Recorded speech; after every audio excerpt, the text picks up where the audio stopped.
Which should you buy? Archer's hot press paper or cold press paper? Let's compare. Cold press paper is textured, it's got some grooves. Hot press paper is smooth, really smooth. That's the main difference if you didn't know. But what does that actually mean when we paint? Stick around for the end results, but I'm using the same materials, which will all be in the description box, and I will do my best to try and paint exactly the same flowers on cold press and hot press. I'll keep this bit in real time, and just so that you can see exactly what I've painted. So I've started off painting my centres like I always do, and I'm going in with some water. This is the best bit that I absolutely love. Look at that. That's how I get the flow on my flowers. Quite a lot of you have asked, how do I get my flowers to flow the way they do? And the secret is the quality of the paper. I'm using Archers because I happen to have both cold press and hot press paper with me already. I don't have that much in the way of hot press paper because I don't use it that often. So this is just as much an experiment for me as it is for you. I'm using a size 12 silver black velvet brush and a size 8, and I'm using my Curry Tacky paints as well. Like I said, I will keep it all in the description box for you as well. But I'm doing the painting that I normally do to try and keep this experiment as fair as possible. So, like I mentioned, the paper for cold press is slightly textured, and you can actually hear and feel the brush going over the paper.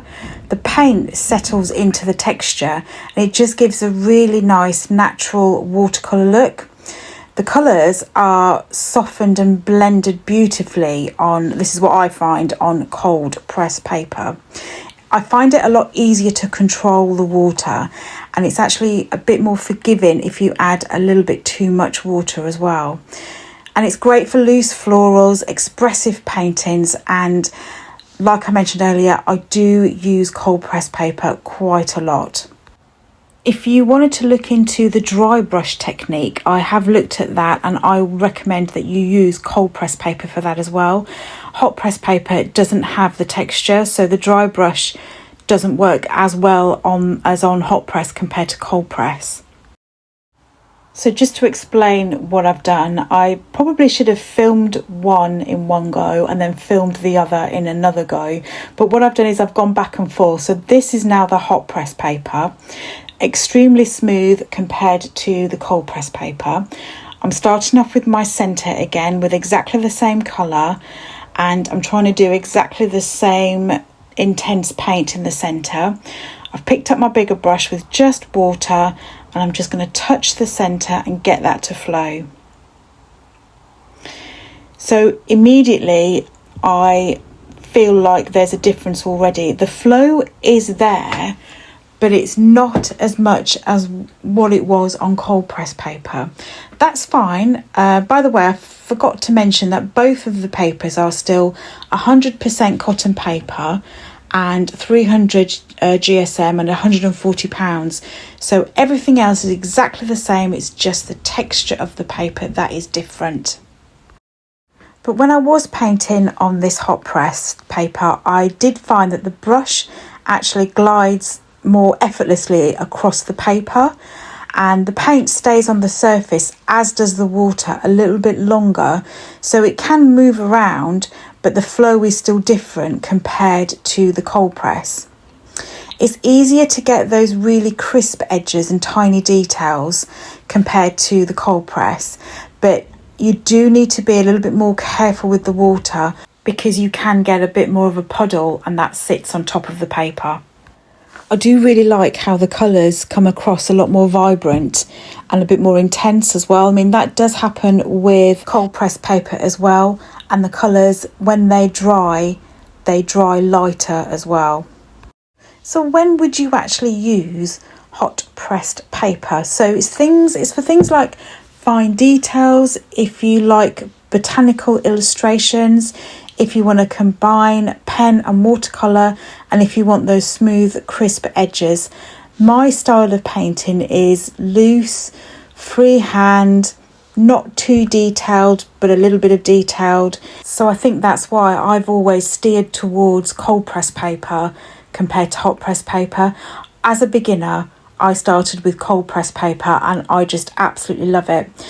If you are a beginner and you're obviously trying to figure out what's the best paper for you, because I'll be honest, paper can be blooming expensive, especially Arches, but it is a really good quality paper.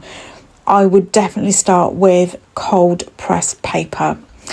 If you do want to subscribe, hopefully the next video will be about how to get the most out of expensive paper. I've got a couple of ideas to suggest to you that might make your money and your paper go that little bit further for you. So definitely consider subscribing, or just come back next week and see where I'm at. Whatever you prefer. Let me know in the comments if you are steering towards hot press paper or cold press paper, and I've just used Arches as an example for today's tutorial or today's video.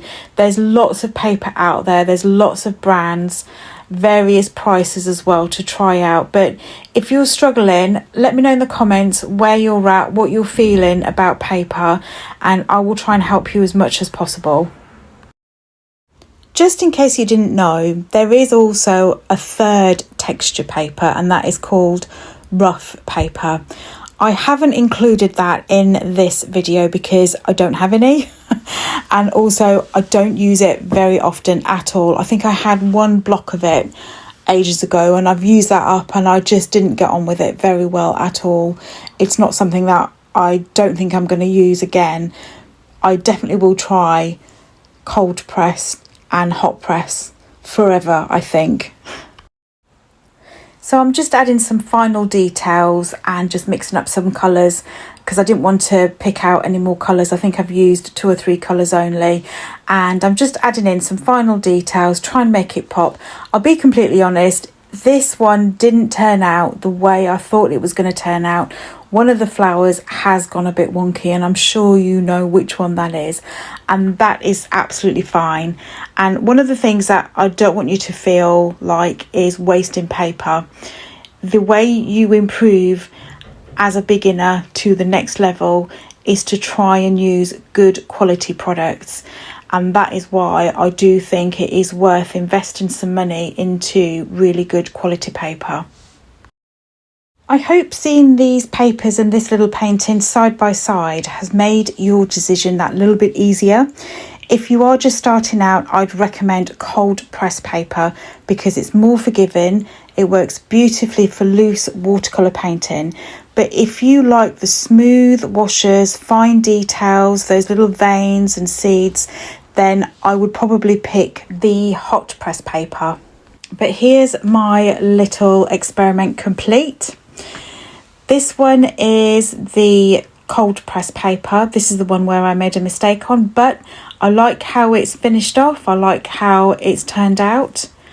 And this is the hot press paper. I like how the colours have blended a little bit differently. It looks like there's lots of layers in both. Let me know in the comments which you prefer.